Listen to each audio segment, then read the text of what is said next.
Donc, aujourd'hui, je présente. Jean-Luc, je te laisse te présenter. Donc, on ne te présente plus, mais quand même. Jean-Luc Javelot, l'expert comptable du cabinet Socic, depuis quelques années maintenant, et associé avec Xavier Delabarrière sur Socic et puis également sur Sobiz, le dernier né. Voilà, deux experts comptables à votre service aujourd'hui pour vous parler de ce qui fait vivre votre entreprise. Donc, on va répondre à des questions pratiques, on va vous montrer des outils, on va vous donner vraiment les clés, les solutions que vous allez pouvoir mettre en œuvre dès ce soir pour améliorer votre process de facturation. Donc, on nous pose souvent la question, vous verrez, à partir de combien facturer, on va vous expliquer quelles sont les mentions obligatoires à faire figurer sur les factures, comment limiter les risques d'impayés quand on facture, comment ne pas facturer la TVA et surtout qui peut ne pas facturer la TVA. Vous verrez qu'en fait, tout le monde peut ne pas facturer la TVA. Vous verrez, il y a une sorte de tour de magie qui permet vraiment à toute activité de ne pas facturer de TVA. Les meilleurs outils de facturation en ligne, comment se faire payer plus vite et facturer plus, voilà, facturer plus et faire entrer l'argent plus vite, augmenter ses prix sans faire fuir ses clients. Il existe des techniques, on va vous les montrer. Et puis, on parlera quand même d'un élément clé, c'est quels sont les documents que vous devez transmettre à votre expert comptable pour, là encore une fois, gagner du temps de voter, surtout en fin d'année, et puis en faire gagner aussi à votre expert comptable. Et on terminera avec les principales questions sur la facturation. Il y a 6-7 questions qui sont des questions qu'on n'a pas su classer en fait dans les slides que l'on va voir et qu'on a mis un peu à part, mais vous verrez des questions aussi assez intéressantes. Vos questions, tout simplement. À partir de combien facturer? Alors là-dessus, voilà, en fait la réponse arrive très vite. Si vos clients sont des particuliers, vous êtes obligé d'émettre des factures à partir du moment où vous faites une vente de 25 TTC. En dessous, ce n'est pas obligatoire. Au-dessus, ça l'est. Si vos clients sont professionnels, vous avez l'obligation de facturer dès le premier euro. Donc, sachez-le, vous ne pouvez pas facturer sans être immatriculé et vous êtes obligé de facturer. Si vous êtes professionnel, si vos clients sont des professionnels, pardon, eh bien, vous êtes obligé de toujours émettre une facture. Après, un petit mot. Les mentions obligatoires. Oui, Jean-Luc. Ouais, pour les particuliers, en effet, c'est pas obligé d'émettre une facture. Par contre, on nous pose parfois la question, si le particulier demande une facture, vous êtes quand même obligé de lui donner, quoi. Donc, si vous ne demandez rien, en effet, vous ne facturez pas, mais si vous le demande, vous devez quand même lui donner une facture.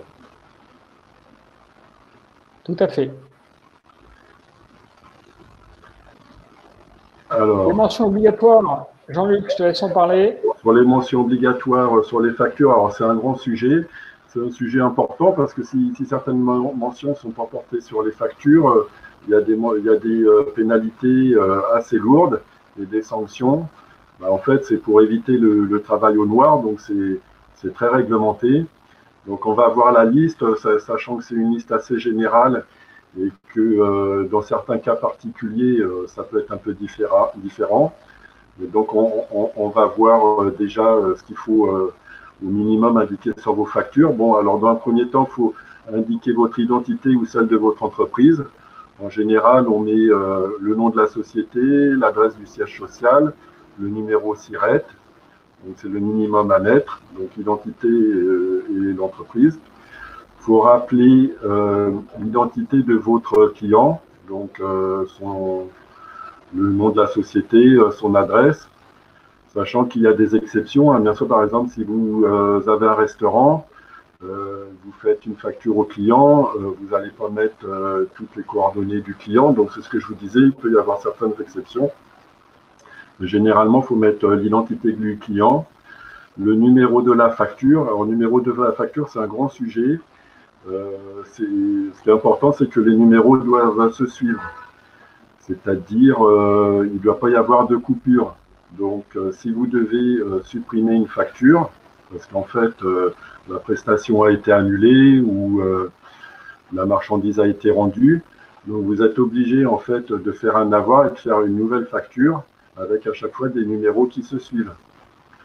On peut changer, par contre il y a la possibilité de changer par année, c'est-à-dire vous pouvez faire une facture 2020 et qui commence par 01, puis après 02, etc.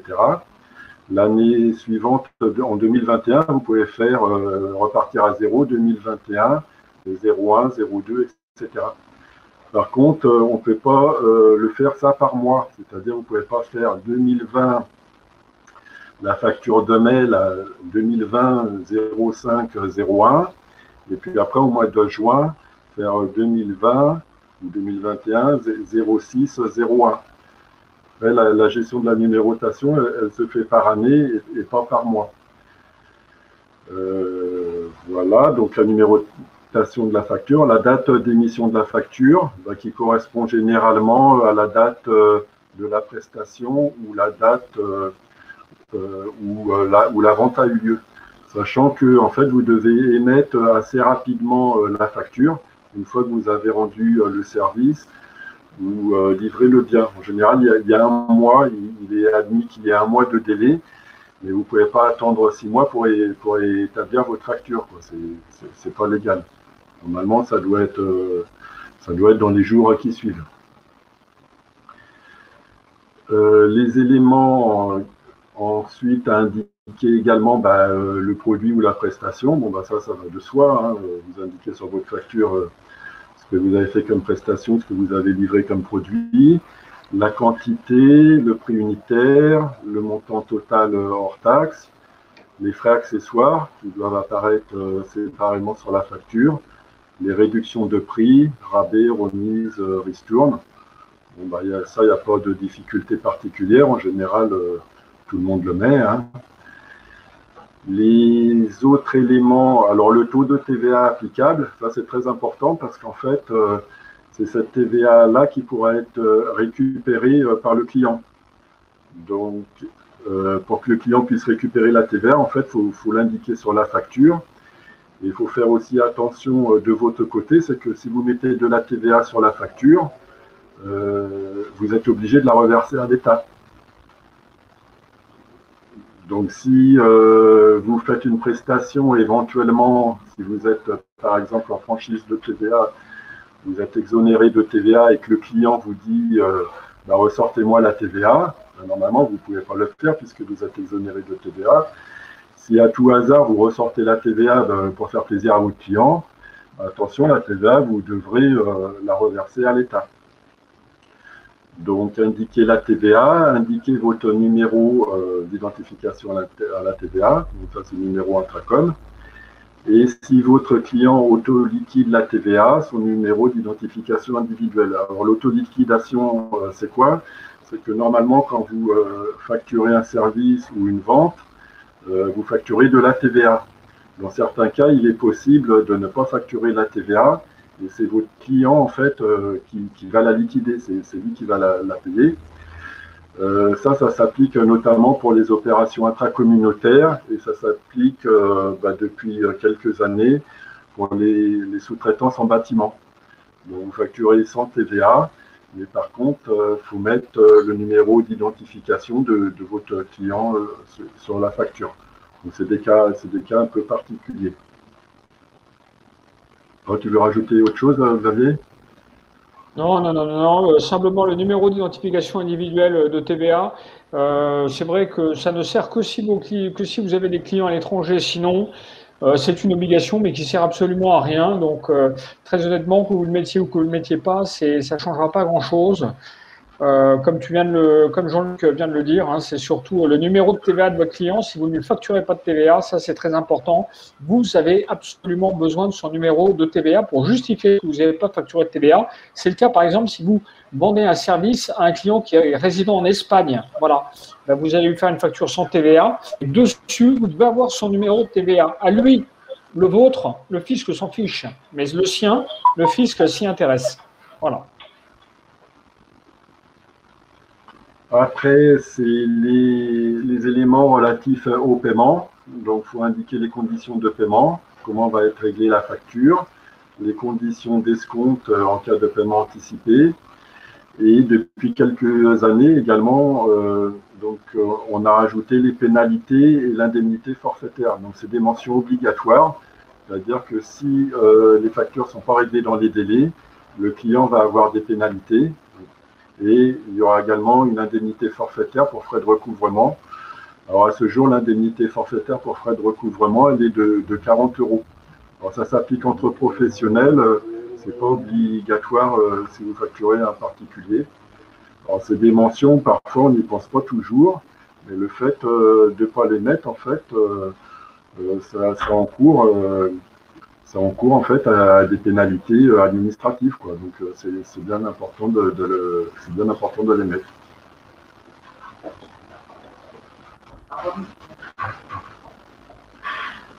Voilà, on passe. Je te rends la main, Xavier. Ouais, alors pour limiter les factures impayées, eh bien pour limiter les factures impayées, vous allez voir, c'est surtout du bon sens. La première chose, c'est d'émettre un devis ou de signer un contrat. Ça, c'est vraiment, et je le dis vraiment aux entrepreneurs qui ont créé leur société, qui l'ont créée en 2021, souvent quand on démarre, on n'ose pas. Et puis on travaille avec des amis, donc on ne signe pas toujours un contrat. Systématiquement, chaque année, chez Socic, chez Sobiz, on voit des clients qui sont plantés par nos clients, des entrepreneurs qui sont plantés par leurs clients, tout simplement parce qu'ils n'ont pas de contrat ou pas de devis signé. Et si vous voulez faire payer un client et que vous n'avez pas de contrat ou pas de devis signé, l'huissier ne lèvera pas le petit doigt pour vous aider. Et devant le tribunal, vous ne pouvez absolument même pas déposer le dossier. C'est-à-dire que pour que votre dossier en cas de contentieux passe au tribunal, et même chez l'huissier, eh bien, il va vous demander le contrat ou le devis signé. Donc, si vous ne l'avez pas, c'est perdu, c'est complètement perdu. Donc, il faut absolument, quand vous travaillez pour en B2B, pour des entreprises, de faire signer un devis ou un contrat. C'est obligatoire, c'est dans votre intérêt, même si c'est un ami, et surtout si c'est un ami, et surtout si c'est un copain. Et ça permet de clarifier les choses, mais ça vous donne vraiment une protection pour vous faire payer. Deuxième chose, ça c'est statistique, c'est plus vous facturez tôt, plus le risque d'impayé est faible. N'attendez pas la fin du mois pour facturer. Facturer dès le début, facturer des acomptes, on va le voir, facturer au fur et à mesure, au moins une fois par mois si votre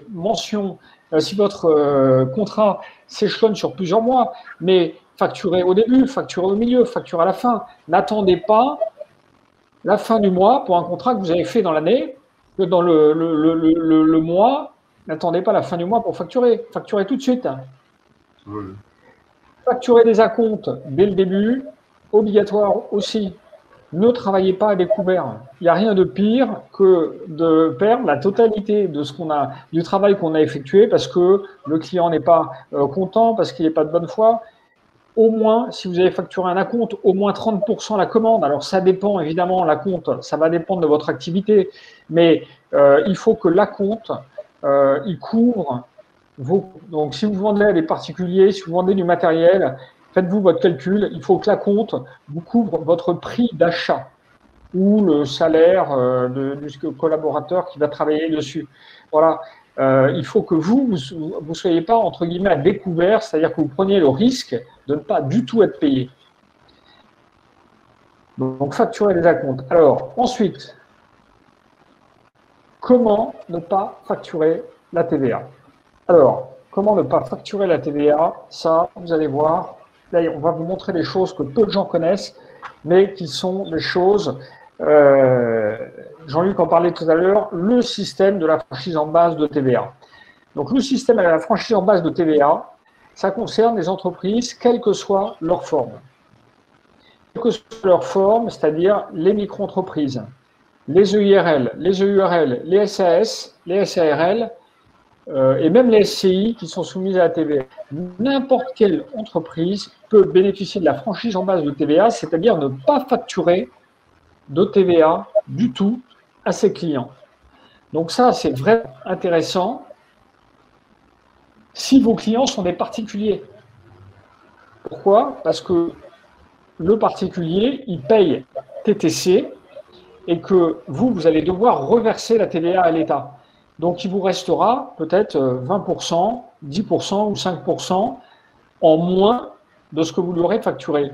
Par contre, si vos clients sont des entreprises, eh bien, c'est neutre. La TVA est neutre parce que l'entreprise, si elle vous paye la TVA, eh bien, elle va se la faire rembourser, à part les micro-entreprises, à part les associations. Mais donc, le système de la franchise en base de TVA, pour en bénéficier, eh bien, il faut que vous ne dépassiez pas en chiffre d'affaires annuel 34 400 euros pour les prestations de services et 85 800 euros pour les activités d'achat-revente, les activités de commerce. Si votre chiffre d'affaires est là-dessous, eh bien, vous pouvez bénéficier de la franchise en base de TVA. Mais il faut le demander.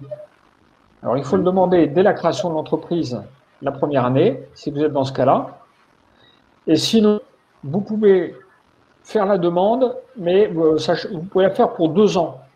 Donc, c'est tous les 2 ans, vous pouvez changer. Vous ne pouvez pas changer n'importe quand et vous pouvez changer au 1er janvier. Vous ne pouvez pas changer en cours d'année. Si vous avez déjà créé votre entreprise et que vous facturez la TVA à vos clients, si vous êtes sous ces plafonds et vous souhaitez bénéficier de la franchise en base de TVA, il faudra le demander pour 2022 si vous avez créé votre entreprise depuis plus de 2 ans. Donc, la franchise en base de TVA, c'est magique dans le sens où ça concerne toutes les formes de société, tout type d'activité. Le seul critère, c'est de ne pas dépasser un certain plafond. Donc, intéressez-vous vraiment à ça si, notamment, vos clients sont des particuliers. Voilà, c'est surtout ça. Ça, c'est vraiment très, très important. Donc, ça concerne surtout les artisans ou les petites sociétés de services, réparation de matériel informatique, etc., etc. Ça concerne beaucoup de monde, la franchise en base de TVA. Et on voit beaucoup de... je me souviens d'un coiffeur qui faisait un petit 20 000 euros de chiffre d'affaires. Lorsque je l'ai rencontré, il n'avait pas activé la franchise en base de TVA, donc il reversait à l'État 4 000 euros de TVA par an de façon totalement inutile. Bon, quand vous facturez 20 000 euros par an de chiffre d'affaires, c'est pas beaucoup déjà. Mais quand vous faites 4 000 euros de chèque de TVA à l'État, c'est quand même énorme. Donc en le passant à la franchise en base de TVA, d'un seul coup, il a gagné l'équivalent de 2 mois de chiffre d'affaires en plus. Justement, pour rebondir là, sur la franchise, là, parce que je vois passer pas mal de questions sur le chat. En fait, quand vous êtes en franchise de TVA, vous êtes comme un particulier. Donc, peu importe en fait que vous facturiez à des Français ou à des étrangers, en fait, vous n'êtes pas assujetti à TVA, donc vous facturez sans TVA en fait. Vous facturez TTC, il n'y a pas de TVA. Il y a une petite mention à mettre quand même en bas de la facture, justement pour que le client ne soit pas tenté de récupérer la TVA. Donc, il y a un petit texte à mettre, il faut mettre c'est l'article 293B du CGI pour éviter toute confusion. Et puis, ça permet de bien préciser qu'en fait, vous êtes en franchise de TVA, qu'il n'y a pas de TVA à récupérer. Voilà. Ouais, alors la franchise de TVA, si vous voulez plus d'infos, vous tapez tout simplement dans Google franchise en base de TVA, vous allez retrouver, il y a plein de choses. Nous, on a fait des vidéos là-dessus sur comment ne pas payer la TVA, etc. C'est vraiment, voilà, il y a beaucoup malheureusement d'entrepreneurs qui payent la TVA parce qu'ils n'ont pas pris forcément la bonne option ou n'ont pas été bien aiguillés dès le début. Et la franchise en base de TVA, c'est souvent des enjeux financiers qui sont importants parce que si vous payez la TVA et encore une fois que vous êtes sous ces plafonds, si vos clients sont des particuliers, parce que si vos clients sont des entreprises, vous n'avez pas intérêt à bénéficier de la franchise en base de TVA. Mieux vaut facturer la TVA, la déduire, parce que la contrepartie, le seul inconvénient de la franchise en base de TVA, hein, il faut le dire Jean-Luc, c'est le fait que puisque vous ne la reversez pas à l'État, vous n'allez pas pouvoir vous la faire rembourser sur les dépenses que vous avez faites, sur lesquelles il y a de la TVA. Donc, si vous achetez un ordinateur, 600 €, dessus il y a 100 € de TVA, eh bien, si vous êtes dans la franchise en base de TVA, vous ne pourrez pas récupérer les 100 € de TVA que vous avez payé à votre fournisseur. Si vous êtes assujetti à TVA, si vous facturez la TVA et que vous la reversez à l'État, eh bien, vous pourrez récupérer les 100 € que vous avez payés à votre fournisseur, vous pourrez les déduire de la TVA que vous reversez à l'État. Voilà. Donc, pour ceux qui ont déjà pratiqué, c'est très simple. Pour ceux qui ne connaissent pas, la TVA, ce n'est pas quelque chose de très intuitif. Tout le monde n'a pas fait des études de fiscalité. Et on reviendra dessus à la fin si vous avez des questions. Hein, mais la TVA, on pourrait faire un webinaire de 10 heures dessus, tellement c'est un sujet qui est vaste et complexe. Donc là, on fait un focus sur cette histoire dans le cadre de la facturation. Ne passez pas à côté de la franchise en base de TVA si vous y avez droit et si nos clients sont des particuliers. Alors, comment facturer les clients? Alors là-dedans, on voit de tout. Eh bien, les meilleurs outils de facturation en ligne. Est-ce que j'ai le droit de facturer avec Word et Excel? Ça, c'est un des articles que l'on a fait qui fonctionne le mieux. Il y a beaucoup de questions là-dessus. La réponse est simple. Oui, vous avez le droit de facturer avec un traitement de texte ou un tableur Google Sheet, Google Doc, Word, Excel. Il n'y a pas d'obligation, contrairement à ce que les gens croient, il n'y a pas d'obligation à utiliser un logiciel de facturation. Comme le disait Luc, les obligations, elles concernent les mentions qui figurent sur les factures, mais pas en soi d'utiliser un logiciel de facturation. Alors, nous, on en reparlera, mais on vous recommande quand même d'utiliser des logiciels de facturation le plus tôt possible. Mais si vous faites du Word et du Excel, vous n'êtes pas hors la loi. Ensuite, il y a tout un tas d'outils que vous trouverez en ligne avec souvent des offres gratuites en mode premium. Bon, on en a mis quelques-unes là. Alors, c'est à vous de les essayer et puis de choisir l'outil qui convient le mieux. Nous, pour les abonnés SOSIC, Mister Compta permet de faire de la facturation. Mister Compta, sachez qu'on est en train de le retravailler dessus et qu'on va avoir une nouvelle version qui va sortir cette année, notamment la brique facturation qu'on va améliorer encore parce que là-dessus, on a beaucoup de suggestions de la part des utilisateurs, beaucoup de propositions. Donc, on est en train de la retravailler. Il y a plein d'outils. Donc, faites essayez-les et puis prenez l'outil qui vous convient le mieux. Ça dépend aussi un peu de votre activité. Si vous avez une activité de consultant, c'est évident que vous avez des besoins qui sont très, très simples. Word, Excel peuvent suffire. Si vous voulez des systèmes de relance automatique, de liens de paiement, etc., alors à ce moment-là, vous aurez peut-être intérêt à utiliser des outils de facturation structurée. Et puis, si vous avez une activité qui est volumineuse, et notamment, je pense aux activités de formation en ligne, de coach, où vous allez émettre une facture, eh bien, il existe des outils qui permettent d'automatiser la facturation à partir de l'encaissement que font vos clients en ligne. Donc, je prends un exemple simple. Vous vendez des produits numériques en ligne, par exemple des formations. Les gens payent avec leur carte bleue. Ils payent sur Stripe, sur des plateformes, des plateformes de paiement. Eh bien, l'argent, lorsqu'elle arrive sur Stripe, vous avez des plateformes qui permettent d'automatiser la production et l'envoi de la facture au client. Donc, à peine il a payé, eh bien, il reçoit la facture. Ça, ces outils, ça coûte 60 € par mois. Vous pouvez voir Quaderno, ça fonctionne très, très bien. Et Paddle aussi, c'est un peu plus cher, Paddle, mais ça fonctionne avec vraiment tous les comptes de paiement en ligne.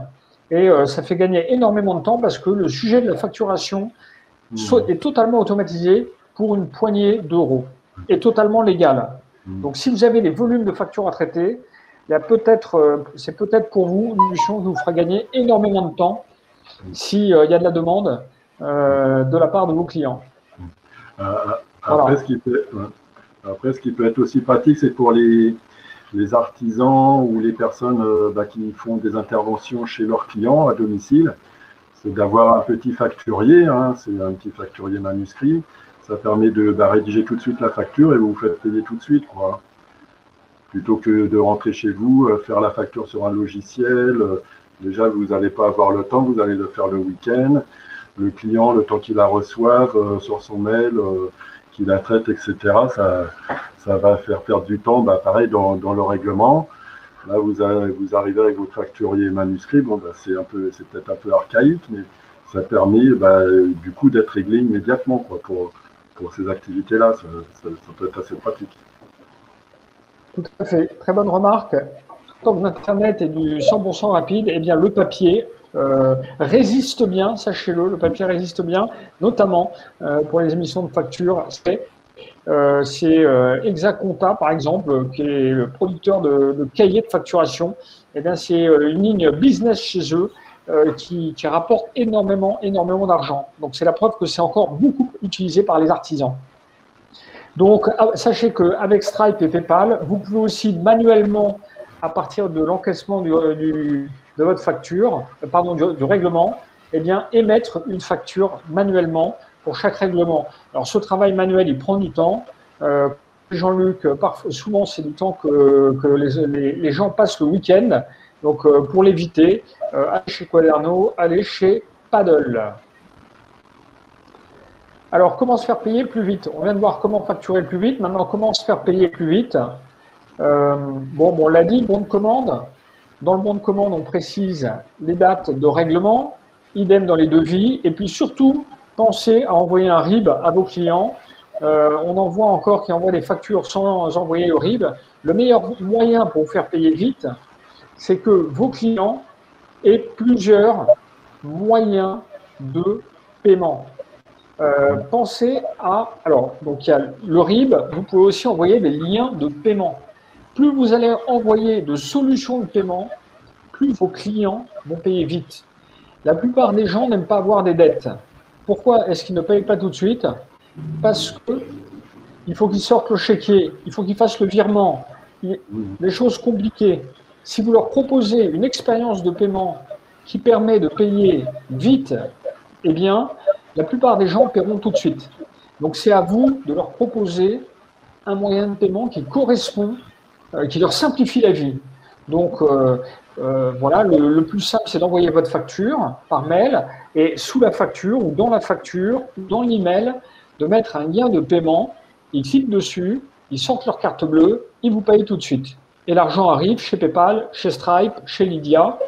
Voilà, alors c'est un coût qui est proche de 3%, mais pour certains acteurs, eh bien, mieux vaut payer ces 3% et être payé tout de suite que de voir ces factures partir dans la nature et d'être obligé de relancer les clients pour faire rentrer l'argent. Voilà. Une fois que l'argent est rentré, il n'y a plus de coût de relance puisque c'est rentré. Alors que quand il faut rappeler, eh ben, il y a un salaire à payer, il y a du temps à passer. Ce n'est pas toujours la meilleure solution.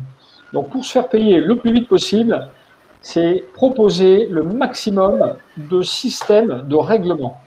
Oui, puis il ne faut pas avoir peur de mettre ses coordonnées bancaires sur la facture, parce que des fois, on a un peu peur de mettre ses coordonnées bancaires sur des documents. En fait, il ne peut rien se passer. Le client, il ne va rien en faire de vos coordonnées bancaires, de votre RIB. Donc, il ne faut pas hésiter même de l'écrire sur la facture ou comme dit Xavier, là, de joindre le RIB à la facture. Il n'y a pas de souci à avoir. Là. Tout à fait, tout à fait. Alors, comment facturer plus? Facturer et gagner plus. Bonne pratique pour facturer plus lorsque vous êtes commerçant, évidemment, c'est de faire des offres promotionnelles ou du couponing, c'est-à-dire que vous allez un peu baisser les prix et vous allez avoir un effet volume, évidemment, qui va augmenter. Donc, on ne va pas vous faire un cours de marketing. On est des experts comptables. On n'est malheureusement pas des spécialistes du marketing. Mais même nous, dans nos métiers aujourd'hui, dans tous les métiers, il y a des stratégies marketing qui font que on propose un service qui est le service essentiel et qu'on propose d'upgrader ou upseller la vente.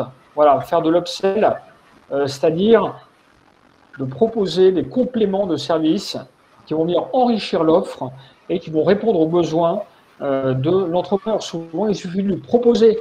Voilà. Donc, je vous parlais tout à l'heure des formations en ligne. Lorsqu'on fait, il y a beaucoup d'acteurs, lorsqu'ils vendent une formation en ligne, au moment de payer, juste avant que la personne rende ses coordonnées de carte bleue, on lui propose une deuxième formation avec une remise très très forte dessus. Ça, c'est de l'upsell. C'est-à-dire, j'allais vendre 100 €, eh bien, je rajoute 25 € au dernier moment et au final, je facture 25 €. Donc, il y a des techniques pour ça. Il y a des techniques marketing. Il y a plein d'outils aujourd'hui sur le web qui permettent de faire de l'upsell, c'est-à-dire de proposer vraiment la totalité de ces services aux clients. Tous ne vont pas acheter, mais quand vous en avez 20% qui achètent plus, eh bien, très facilement, vous augmentez votre chiffre d'affaires de quelques dizaines de pourcents par an. Cross-sell. Cross-sell, c'est d'aller proposer un produit A à une cible B et le produit B à la cible A.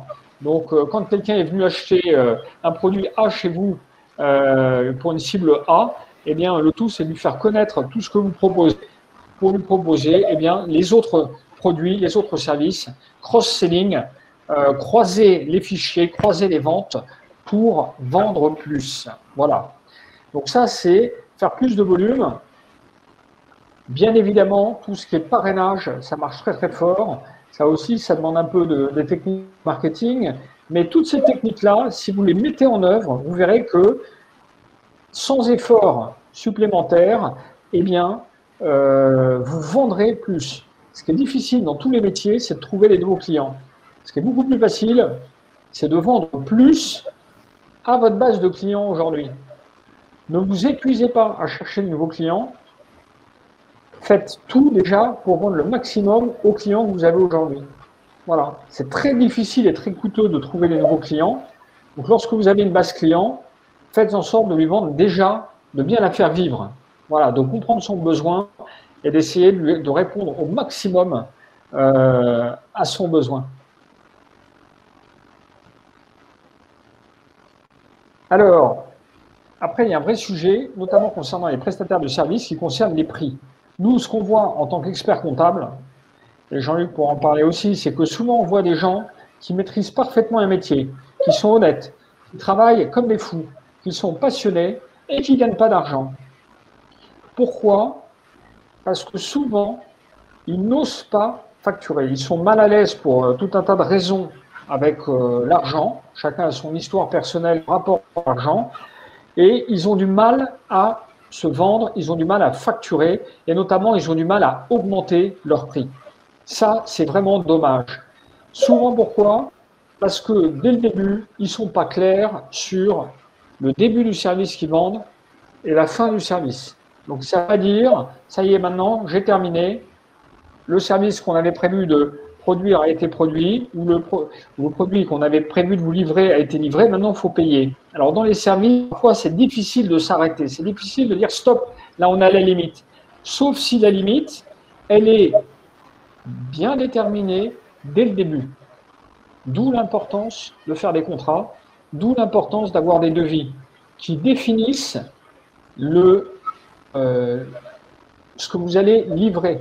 Voilà, très très important ça. Quel est le livrable? S'il est défini dès le début, la fin de la mission, elle est claire, nette et précise, ce qui vous permet d'arrêter la facturation et de repartir sur un nouveau contrat. Mais si le livrable est mal défini, si vous ne délivrez pas de livrable, eh bien, à ce moment-là, vous allez perdre de l'argent parce que vous aurez du mal à facturer à son juste prix le service que vous aurez livré. Souvent, vous n'osez pas facturer à votre juste prix parce que vous avez peur que le client considère que c'est cher. Mais un client, quelles que soient les activités, on en parlait hier avec Jean-Luc, mais un client part rarement pour une question de prix. Un client qui est content d'un service restera fidèle. Donc, si vous travaillez bien, si vous avez des bonnes relations avec vos clients, si les clients vous mettent des avis positifs sur Google, s'ils sont contents de vos services, il ne faut pas hésiter à faire évoluer vos prix en fonction, vous, de votre montée en compétences. Si vous avez lancé votre activité il y a 3 ans, peut-être qu'aujourd'hui, vous délivrez un service qui est bien meilleur qu'il y a 3 ans. Et ça peut justifier une hausse de prix de 10, 15, 20%. Parce que vous produisez plus, vous apportez plus à vos clients. Donc, il ne faut pas hésiter à faire évoluer vos prix, surtout en début d'activité, au moins tous les 2 ans, de vous poser la question de votre prix et de le faire évoluer. Donc, je vous disais, soyez précis dans vos contrats et vos devis. Ayez un catalogue de services avec des prix clairs et transparents. Très important, ça, le catalogue, parce que c'est à ce catalogue qu'on se réfère quand on facture. Communiquez avec vos clients le plus tôt possible sur les services ou les produits annexes non prévus initialement. Si leur demande sort du périmètre, eh bien, il faut leur expliquer. Vous savez, si vous travaillez avec nous, c'est que si vous demandez des services qui sont hors du cadre de votre abonnement classique, on va vous dire attention, là c'est 30 € en plus, là c'est 50 € en plus. C'est normal puisque on ne va pas non plus vous faire payer dès le début des services que vous n'avez peut-être pas utilisés. Donc nous, on a mis en place un abonnement qui correspond à un ensemble de services, et vous aussi vous pouvez le faire chez vous, qui correspond à un service précis, et puis si le client veut plus, eh bien, on va lui proposer ce service avec un prix, en lui proposant de payer un peu plus. Fractionner la facturation, ça c'est des techniques de marketing pur et dur. Plus vous fractionnez, on le voit beaucoup chez les éditeurs de logiciels, ils vous annoncent un prix par mois, et voilà, plus vous fractionnez, eh bien, plus le prix paraît faible, et à contrario, c'est que plus vous allez vous engager sur le temps, plus le prix rapporté à une unité de période, par exemple à un mois, va être faible, mais par contre, on va tout vous faire payer au début. Voilà, c'est du marketing pur et dur, mais ça marche très bien. Si vous vendez des services, pensez au forfait prépayé. Ça, je ne cesse de le dire à ceux parmi vous que j'accompagne. Quelle que soit votre activité, vous pouvez vendre du prépayé. Les gens sont habitués à ça et il ne faut pas hésiter à le faire, quitte à faire une petite remise pour ceux qui vous payent tout de suite. Mais dans les affaires cash is king, la trésorerie, c'est la clé. La trésorerie, c'est l'oxygène de votre entreprise. Plus tôt vous faites payer, mieux c'est pour vos affaires. Donc, quitte encore une fois à baisser un peu vos prix. Donc, mieux vaut vendre 60 jours à 200 € par jour que 3 jours à 300 €. Ça paraît évident, et faites-le, vous verrez, ça marche. Proposez à vos clients, même si vous travaillez que depuis 2 ans, 3 ans, 4 ans, eh bien, au lieu de les facturer au temps passé, proposez-leur des forfaits en baissant vos prix. Vous verrez qu'ils achètent, et parfois, ils ne consomment pas tous. Je le disais tout à l'heure, si vous êtes jeune et que vous démarrez votre activité, faites évoluer vos tarifs rapidement en fonction de votre expérience. Vraiment, il ne faut pas hésiter à augmenter les prix quand on est jeune. Voilà, alors comment augmenter ses prix sans faire fuir ses clients? Eh bien, la première technique, c'est évidemment de faire varier ses prix selon la demande. Plus vous avez de demandes, plus les prix peuvent monter. Évidemment, plus la demande va être, plus la pression sur la demande va être faible, plus il faut ne pas hésiter à baisser les prix. C'est la technique du yelling, voilà, qui vient des anglo-saxons. Pensez aux compagnies aériennes qui pratiquent ça de façon, même maintenant la SNCF qui pratique ça de façon radicale, mais même dans des petites entreprises, ça peut se pratiquer. Dans la restauration, évidemment, les restaurateurs, s'il y en a parmi nous, ils font ça avec la bière Happy Hours à moitié prix pratiquement. Donc voilà, il y a des techniques, et ces techniques-là, si ça marche dans la restauration, ça peut marcher dans tous les métiers. Vous pouvez vraiment mettre en place, regardez ce qu'on fait ailleurs. C'est pas parce que dans votre métier thématique, personne n'a jamais tenté des choses nouvelles sur les prix que vous ne devez pas essayer. Donc faites varier les prix en fonction de la demande. Proposez des plaques incluant évidemment des services à forte marge, c'est tout ce qui est package, offre packagée. Augmenter la valeur du service perçu, ça c'est très important. Voilà, n'hésitez pas à augmenter les petites dépenses, les petits services, les petits frais autour de votre principal ou autour de vos ventes. C'est le cas notamment des libraires, on en parle beaucoup en ce moment. Les frais de livraison des libraires, c'est un vrai coût, c'est 5 ou 6 € un livre livré par un coursier. Donc, ces frais, il faut les livrer, il faut les faire payer aux clients. Il y a une loi qui va passer dans ce sens-là pour protéger les libraires. Donc, augmentez le prix de vos consommables, faites payer les consommables s'il y a une pression forte sur vos bases. Et évidemment, statistiquement, quel que soit le métier, c'est souvent les gens qui visent le haut de gamme qui gagnent le plus d'argent, surtout si vous êtes à une échelle business, si vous voulez rester à taille humaine, eh bien, c'est le haut de gamme qui paye le plus. Ça, c'est clair, net et précis. Quelle que soit l'activité, c'est le haut de gamme. Sinon, il faut faire du volume. Il faut faire du volume, il faut industrialiser. Et lorsque vous êtes dans des activités très concurrentielles, eh bien, c'est souvent difficile de gagner de l'argent, sauf à faire des très gros volumes. Donc, il faut être parfait sur la qualité, parfait sur le service client. Donc, augmenter ses prix, c'est possible. C'est souvent les compétiteurs ou les prestataires ou les marchands qui sont les moins disants en termes de prix ne sont pas ceux qui gagnent le plus d'argent.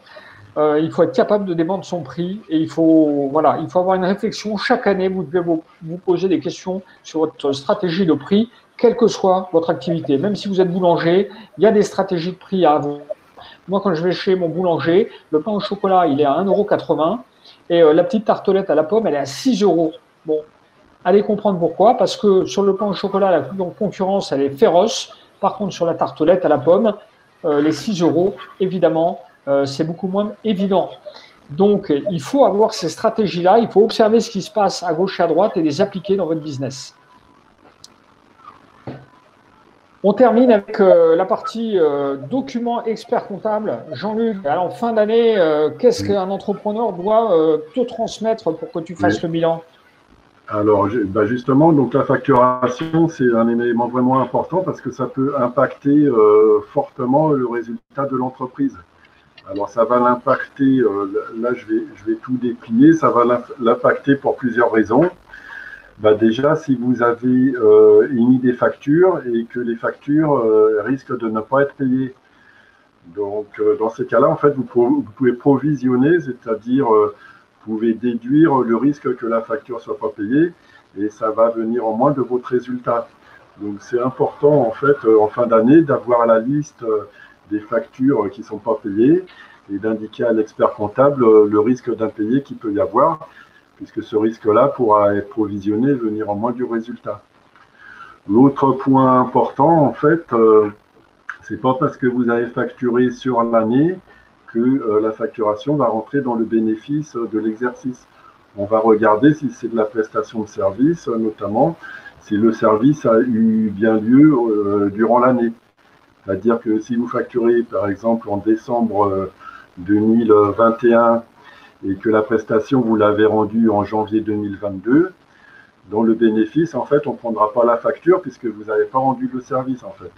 Donc, c'est ce qui s'appelle une facture d'avance. Vous avez facturé, mais ça ne va pas rentrer dans le bénéfice. Pareil pour les marchandises. Vous pouvez avoir facturé au mois de décembre et puis que vous l'avez livré l'année d'après, ça ne va pas rentrer dans le bénéfice. Donc, c'est ce qui s'appelle le rattachement des prestations ou des ventes à l'exercice. Donc, on regarde en fin d'année, en fait, quand vous avez rendu le service ou quand vous avez livré la marchandise, pour voir sur quelle année, en fait, on rattache la vente et le produit.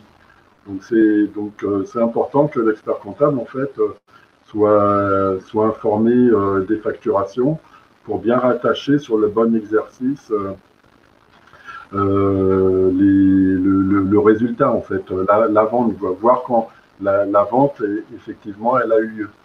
Alors, un point particulier, c'est pour les BNC, parce que les BNC, eux, c'est des comptabilités de trésorerie. Donc, eux, c'est quand c'est encaissé, en fait, peu importe la facture.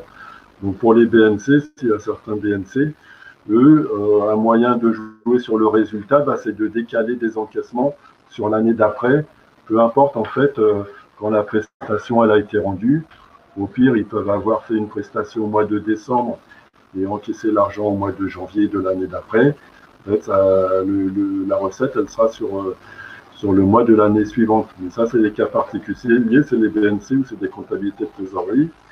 Pour les entreprises qui sont soumises au BIC, c'est-à-dire les artisans, les commerçants, les sociétés, là, c'est des comptabilités d'engagement. Donc, on rattache, en fait, le produit, c'est-à-dire la recette qui va rentrer dans le bénéfice en fonction de la date où a été rendue la prestation, ou réaliser la vente, indépendamment de la date de la facture. Donc c'est ce qu'on a mis dans le slide là. Donc voilà, donc on a les factures à établir. Les factures à établir, c'est dans l'autre sens, c'est-à-dire vous établissez des factures l'année suivante et vous avez rendu la prestation au cours de l'année. Donc là, dans ces cas-là, peu importe si vous avez facturé l'année d'après, du fait que vous avez rendu la prestation dans le courant de l'année, on rattachera la prestation dans l'exercice.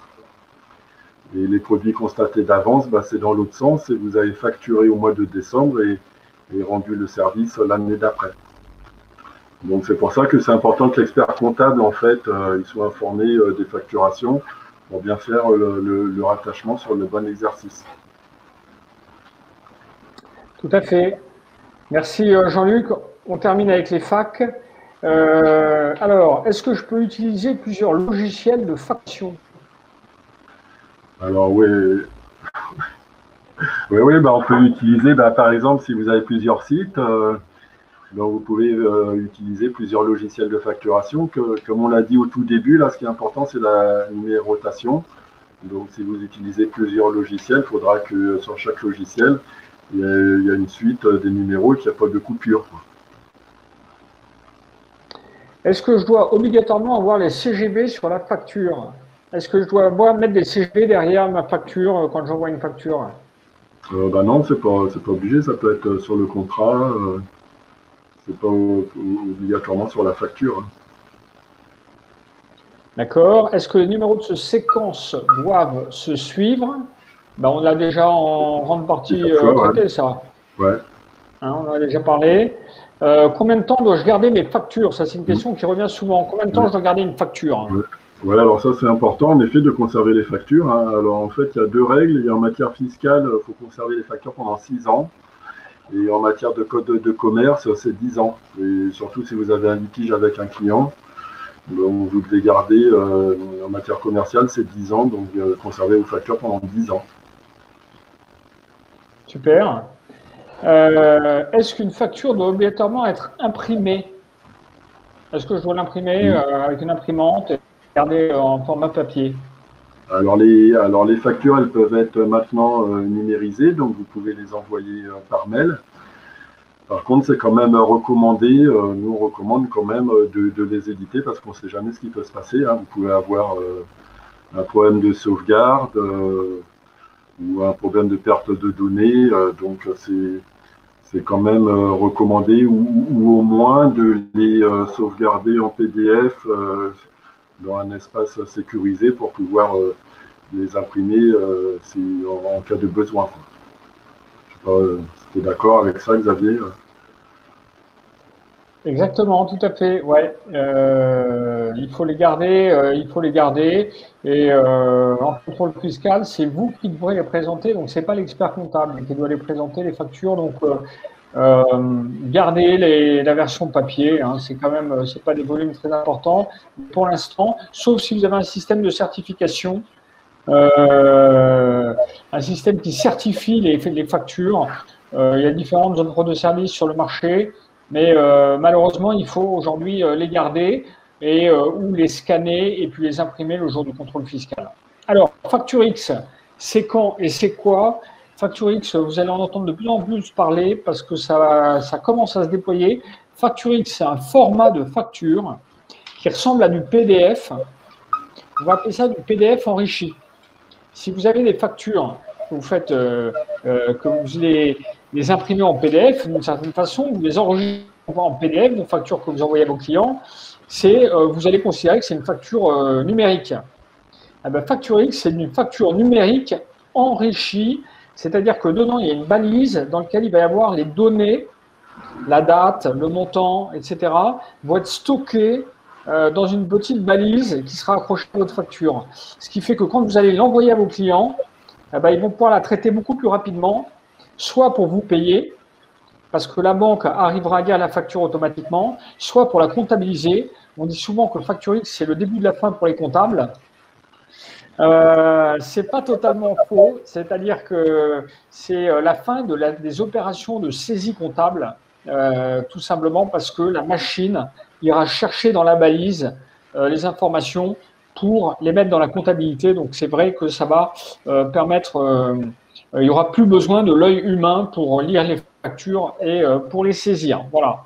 Donc, FactureX, vous allez entendre parler, c'est un format qui sera embarqué dans les logiciels de facturation 2025 pour les très petites entreprises. Donc, il reste un peu de temps, mais c'est déjà obligatoire pour les grosses entreprises. Eh bien, voilà. Jean-Luc, on a terminé. J'espère qu'on a répondu que vous avez appris des choses. Et maintenant,